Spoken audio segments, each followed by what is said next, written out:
Good morning students. अभी हम करेंगे image formation by convex mirror. तो इमेज फॉर्मेशन के लिए हमें पहले 3 पॉइंट्स आपको लर्न करने हैं। फर्स्ट जो हमने डेफिनेशन में किया था प्रिंसिपल फोकस की में, when a ray comes parallel to the principal axis it goes from the focus, yet it intersect at a point, that point is called focus। जिस पॉइंट पे आफ्टर रिफ्लेक्शन प्रिंसिपल एक्सिस को रे intersect करती है, कौन सी रे? जो principal axis के पैरेलल आने वाली जो रे है, आफ्टर रिफ्लेक्शन जिस पॉइंट पे इंटरसेक्ट करेगी, that point is called principal focus. ठीक है, तो एक तो हमें ये चीज याद रखनी है कि जब भी कोई रे पैरेलल आती है वो फोकस से पास होगी आफ्टर रिफ्लेक्शन। सेकंड, हमें लॉज ऑफ रिफ्लेक्शन की सेकंड लॉ को रखना है। सेकंड लॉ क्या है आपकी? Angle of incidence is always equal to the angle of reflection. ठीक है, और थर्ड रो एक और आपको यहाँ पे याद रखनी है, वो ये है, कोई भी रे जो सेंटर ऑफ कर्वेचर से पास होगी वो उसी पाथ को रिट्रेस करेगी आफ्टर रिफ्लेक्शन। रिट्रेस क्यों करेगी? बिकॉज जो सेंटर से पास होती है कोई भी रे ऑप्टिकली आपके पास सेंटर ऑफ कर्वेचर से जो पास होती है वो प्लेन के ऑलवेज परपेंडिकुलर होती है, और परपेंडिकुलर रे जब आती है तो उसी पाथ पे वापस चली जाती है। ठीक है, तो यहाँ पे देखो, जैसे हमने इस फिगर में मैं बात करता हूँ, ये इंसिडेंट रे जो प्रिंसिपल एक्सिस के पैरेलल थी, तो ये आपको क्या होगी, यहां से आफ्टर रिफ्लेक्शन पास हुई फोकस से। सेकंड रे जो पोल पे आई थी, पोल पे जो प्रिंसिपल एक्सिस है वो नॉर्मल का काम करती है आपका, तो नॉर्मल के साथ यहाँ पे जो एंगल आई बनेगा, यहाँ पे नीचे एंगल आर बनेगा, ये दोनों आपस में इक्वल होंगे। ठीक है, और तीसरा यहाँ पे सेंटर से मैंने पास होने वाली रे दिखाई नहीं है, 3 रे की जरूरत नहीं होती है आपको, 3 में से कोई 2 दिखाओगे उससे आपकी इमेज बन जाती है। ठीक है, और 3 रे कौन सी हैं जिनसे आप इमेज बना सकते हो? पहली रे तो हम प्रिंसिपल एक्सिस के पैरेलल ही लेते हैं, ऑब्जेक्ट से एक रे आएगी जो ऑलवेज प्रिंसिपल एक्सिस के पैरेलल होगी, ताकि आफ्टर रिफ्लेक्शन उसे फोकस से पास कर दे, वो सिंपल होता है हमारे लिए। सेकंड रे जो हमें लेनी है वो इन दोनों में से एक लूंगा जो मैं नेक्स्ट बता रहा हूं, या तो हम लेंगे एक रे जो प्रिंसिपल आपके पोल पे आ रही है। ठीक है, यहाँ पे पोल है, ये पोल जो ऑब्जेक्ट से पोल पे आएगी। ठीक है, ताकि या तो कि यहाँ पे हमारे पास जो प्रिंसिपल एक्सिस है वो नॉर्मल का काम करती है, तो हमें नॉर्मल ड्रॉ नहीं करना पड़ेगा। या फिर इसके अलावा हम कोई रे लेंगे, तो वो रे लेंगे जो आपके सेंटर ऑफ कर्वेचर से पास होगी, क्योंकि उसी पाथ को वो रिट्रेस करेगी। तो आपको 2 रे लेनी है, 3 में से कोई 2, वो जहां पे मिलेंगी, जिस पॉइंट पे वो मिलेंगी उस पॉइंट पे आपकी इमेज बन जाएगी। ठीक है, जैसे मैंने डिफरेंट पोजीशन, एक चीज और हमें क्वेश्चन करना है तो हमें 4 चीजें बतानी होती हैं। पहली बात हमें ये बताना होता है कि आपका ऑब्जेक्ट जो रखा है वो तो गिवन है, ऑब्जेक्ट की पोजीशन चेंज होने के बाद इमेज की पोजीशन में क्या चेंज आता है। ठीक है, यानी जो इमेज फॉर्म होगी किसी भी फिगर में उसकी पोजीशन क्या है, वो f पे बन रही है, 2f पे बन रही है, अवे फ्रॉम द 2f है, between f and 2f, 2f means centre of curvature, तो आपको सेंटर पे बन रही है, फोकस पे बन रही है, इमेजिनरी पहली बात होगी, यानी पोजीशन बनानी। सेकंड आपको जो बताना है वो ये बताना है कि आपकी इमेज का साइज क्या है। साइज मतलब जो ऑब्जेक्ट का साइज है उससे ज्यादा है या उससे कम है, यानी ऑब्जेक्ट जितना था उससे बड़ी इमेज बनेगी तो हम कहेंगे इनलार्ज है इमेज, और छोटी बनेगी तो हम कहेंगे इमेज डिमिनिश बन रही है। 2 बातें। तीसरी आपको ये बतानी है कि जो इमेज है वो आपकी रियल बनी हुई है या वर्चुअल बनी हुई है। कैसे पता चलेगा? अगर लाइन आपकी रे ऑफ लाइट जो है वो सच में इंटरसेक्ट करती है आफ्टर रिफ्लेक्शन तो रियल, और अगर सच में वो इंटरसेक्ट नहीं करती है, हम उन्हें मिरर की दूसरी साइड बढ़ा के डॉटेड लाइन से बढ़ाना पड़ता है तब वो इंटरसेक्ट कर रही है, तो वो होगी वर्चुअल इमेज। और चौथी चीज हमें बतानी है, वो बताना है जो आपकी इमेज है वो सीधी बन रही है या उल्टी बन रही है, मींस इरेक्ट है या इन्वर्टेड इमेज है। ये है प्रिंसिपल एक्सिस, इससे ऊपर बनेगी that is real, that is erect image, और इसके नीचे बनेगी दैट इज इन्वर्टेड इमेज। ठीक है, जैसे यहाँ पे कुछ फिगर, यहाँ पे ऑब्जेक्ट ऊपर है, इमेज नीचे है, तो इन्वर्टेड हो गई। इस फिगर में आप देखोगे तो ऑब्जेक्ट भी ऊपर है, इमेज भी ऊपर है, तो ये इरेक्ट इमेज होगी। ठीक है, तो बारी बारी से 6 फिगर देखते हैं। पहला figure, when object at infinity, तो आपका ऑब्जेक्ट इंफिनिटी पे रखा है, याद रखिए जब इंफिनिटी से लाइट आती है तो वो हमें पैरेलल दिखाई देती है। ठीक है, दूर से कोई भी चीज देखोगे तो दूर से लाइट आती हुई दिखाई, वो पैरेलल दिखाई देगी, सोर्स दिखाई नहीं देगा। तो यहाँ पे हमने सोर्स नहीं बनाया है, कहां से लाइट आ रही है, मींस ऑब्जेक्ट नहीं बनाया है, तो हमें प्रिंसिपल एक्सिस के पैरेलल दो रहेगी, और जब भी रे प्रिंसिपल एक्सिस के पैरेलल होगी तो फोकस से पास होगी।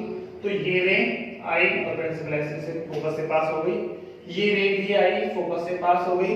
तो रे दोनों किस पॉइंट पे मिल गई, इस पॉइंट पे। ये कौन सा पॉइंट है, फोकस। तो इमेज कहां बनी, फोकस। मींस पोजीशन बतानी है तो image form at focus, focus पे बनी है। दूसरी बात, साइज क्या है, बिल्कुल पॉइंट साइज नजर आ रहा है, तो इमेज आपकी ऑब्जेक्ट किसी भी साइज का हो, यहाँ पे इमेज आपकी बिल्कुल पॉइंट साइज, तो डिमिनिश इमेज हो गई। तीसरी बात, इमेज यहाँ पे रे ऑफ लाइट है जो वो सच में मिल रही है। ठीक है, रिफ्लेक्ट हुई, ये इधर गई, रिफ्लेक्ट हुई, ये इधर गई, तो सच में दोनों रे आपस में मिल गई, तो रियल में मिल रही है, इसलिए इमेज जो बनेगी वो रियल बनेगी। अब पॉइंट उल्टा सीधा तो होता नहीं है, तो इसलिए उसको इन्वर्टेड है या इरेक्ट है दोनों कहने की जरूरत नहीं है।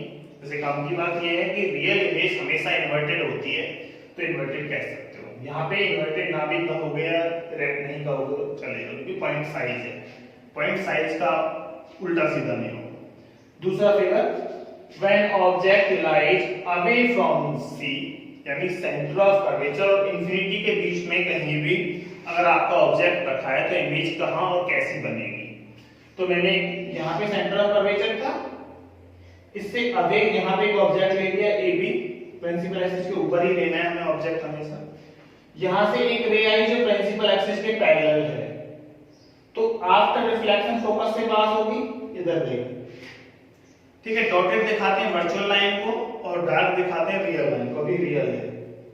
उसके बाद एक रे यहां से मैंने पोल पे ले ली, ये पोल है आपका। ठीक है, यहाँ पे पोल होता है, पोल से लूंगा तो जिस एंगल पे आई उसी एंगल पे वापस चलेगी। अब दो काफी थी, तीसरी की जरूरत नहीं थी, तो तीसरी भी बना दी।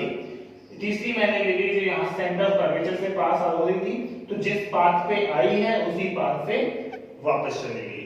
तो ये आफ्टर रिफ्लेक्शन तीनों रे जहां पे मिली वो पॉइंट ये था। तो इसके ए का जो इमेज है, ए ऊपर था, इमेज नीचे बनी तो इन्वर्टेड बन गई। साइज देखो, इसका साइज बड़ा है, इसका साइज छोटा है, तो इमेज डिमिनिश है। दूसरा, रे सच में आपस में रियल में मिल रही हुई है एक पॉइंट पे, तो रियल इमेज बन गई। तो आपके पास यहाँ पे क्या है, रियल है, इन्वर्टेड है और डिमिनिश है साइज में। अब बताते हैं पोजीशन बनी कहां पे है, तो ये कहां पे है, between C and F, centre of curvature और फोकस के बीच में बनेगी कहीं।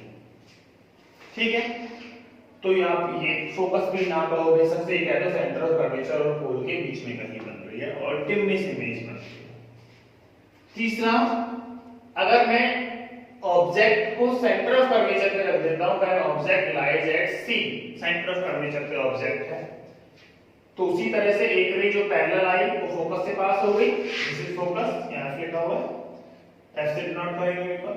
और एक रे जो पोल पे आई, जिस एंगल पे आई उसी एंगल पे यहां वापस भेज दी मैंने, तो दोनों ये जहां पे मिली वहां पे इमेज बनाती। तब देखोगे इमेज जो बनेगी वो ऑब्जेक्ट के ठीक नीचे बनेगी, यानी जिस पोजीशन पे ऑब्जेक्ट है उसी पोजीशन पे इमेज बनेगी। तो ऑब्जेक्ट आपका सी पे था, इमेज भी आपकी सी पे बनी, पर ऑब्जेक्ट ऊपर था, इमेज नीचे बनी, तो इमेज हो गई इन्वर्टेड। थर्ड, यहाँ पे जो साइज है, जो साइज ऑब्जेक्ट का है वही साइज इमेज का है, तो size of image and size of object are equal. तो ना तो डिमिनिश है ना एनलार्ज है, ये सेम साइज की इमेज बनी है। ठीक है, रे सच में यहाँ पे मिली हुई है, रियल में डॉटेड लाइन नहीं दिखाई है, जो यहाँ से आई वो रिफ्लेक्ट होकर यहाँ पे मिली है, एक्चुअल मिली है, तो ये आपकी रियल इमेज होगी। अब इस पे आते हैं, यहाँ पे देखो ऑब्जेक्ट कहां पे है? When object lies between C and F, C और एफ के बीच में, ये सी ये एफ दोनों के बीच में ऑब्जेक्ट रख दिया। तो उसी तरह से इमेज बनाएंगे, एक प्रिंसिपल एक्सिस के पैरेलल रे और एक सीधा पोल पे लेके, यहां पोल पे आएगी ये पोल आपको, ठीक है। दोनों रे जो मिलती है तो पीछे देखोगे ये सी से पीछे जाके मिलती हैं, और साइज देखो, साइज इसका बड़ा है ऑब्जेक्ट से, तो इनलार्ज इमेज बन रही है। रियल में मिल रही है तो रियल बन रही है। ऑब्जेक्ट ऊपर है, इमेज नीचे है तो इन्वर्टेड बन रही है।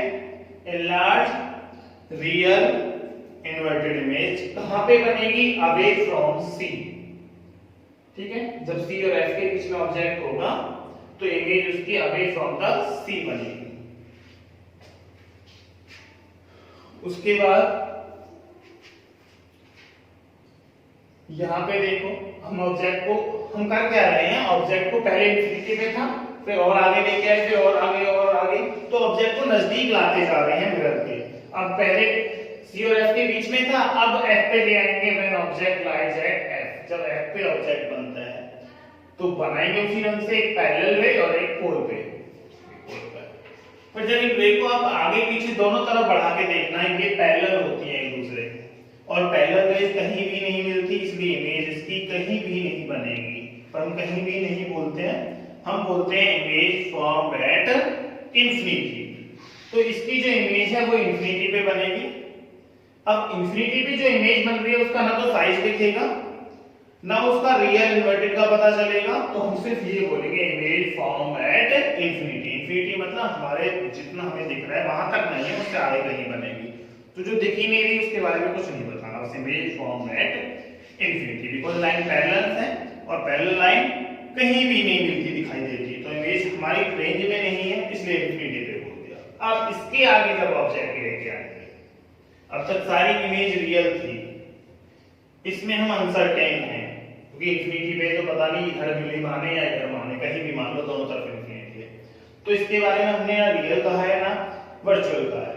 अब इससे आगे फोकस से जैसे ही आगे आप ऑब्जेक्ट लाते हो, when object lies between F and P, F और पी के बीच में, यहां से एक रे आई पैरेलल इधर चली गई, एक रे जो पोल पे आई वो इधर चली गई। ये देखो ये दोनों रे एक दूसरे से दूर जा रही हैं, तो दूर जाने वाली तो कहीं भी नहीं मिलेंगी और ज्यादा दूर चली जाएंगी, इसलिए इन्हें मैंने पीछे की तरफ बढ़ाया तो ये मिली। तो हमने एक्चुअल में रे इधर नहीं है, मिरर से आर पार तो होती नहीं, एक्चुअल में तो इधर गई है पर इधर मिली नहीं, तो हमने वर्चुअली इन्हें पीछे बढ़ा के देखा, तो जो इमेज नजर आ रही है वो मिरर के पीछे नजर आ रही है, तो ये इमेज बनेगी वर्चुअल। यहाँ पे देखो ऑब्जेक्ट भी ऊपर है प्रिंसिपल एक्सिस के, इमेज भी ऊपर है, तो इरेक्ट इमेज बनेगी। साइज में बड़ी नजर आ रही है तो इनलार्ज बनेगी, ठीक है। और पोजीशन कहां है? Behind the mirror.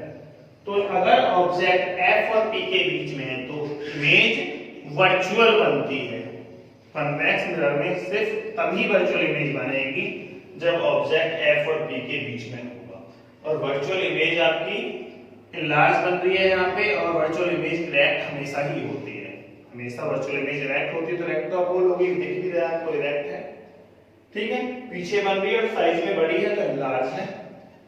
ये आपको चीज याद रखना है। अब कुछ चीजें हम यहाँ पे फोकस कर सकते हैं, जैसे यहाँ पे देखो, एक तो जो जब ऑब्जेक्ट इंफिनिटी पे था, जो इमेज बन रही थी वो फोकस पे बन रही थी, वो क्लोजेस्ट इमेज थी आपके मिरर की। उसके बाद किसी में भी इमेज देखो, इमेज दूर जाके जा रही है, ऑब्जेक्ट जैसे ही नजदीक लाते जा रहे हैं तो इमेज दूर जाके जा रही है। तो रियल इमेज फोकस से आगे कभी नहीं बन सकती, ठीक है। जब भी इमेज बनेगी तो फोकस पे बनेगी या फोकस से अवे फ्रॉम द फोकस बनेगी, ठीक है। सबसे क्लोज जो इमेज बन रही है वो फोकस पे बन रही है, रियल इमेज, ठीक है। उसके बाद जैसे ही ऑब्जेक्ट को आगे लेते जाएंगे तो इमेज दूर होती चली जाएगी, पहली बात। दूसरा, पहले इमेज पॉइंट साइज की थी, फिर थोड़ी सी बड़ी हुई, फिर एक्चुअल साइज में आ गई जिस साइज का ऑब्जेक्ट है, फिर ऑब्जेक्ट से बड़ी निकल गई। तो जैसे जैसे हम नजदीक लाते हैं ऑब्जेक्ट को, इमेज मिरर से दूर चली जाती है और साइज में बड़ी होती चली जाती है, ठीक है। और जब सेंटर पे है तब दोनों का साइज इक्वल है। अवे फ्रॉम द सेंटर में इमेज छोटी थी और क्लोज टू द मिरर, यानी between C and D image का साइज बड़ा हो जाएगा ऑब्जेक्ट से, ठीक है।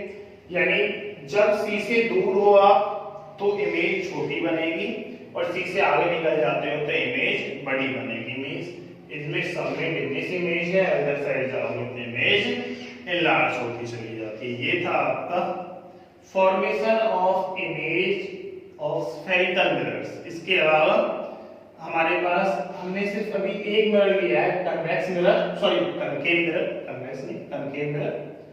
अभी हम कन्वेक्स मिरर की भी इमेज बनाएंगे, नेक्स्ट टॉपिक करेंगे वो। Thank you.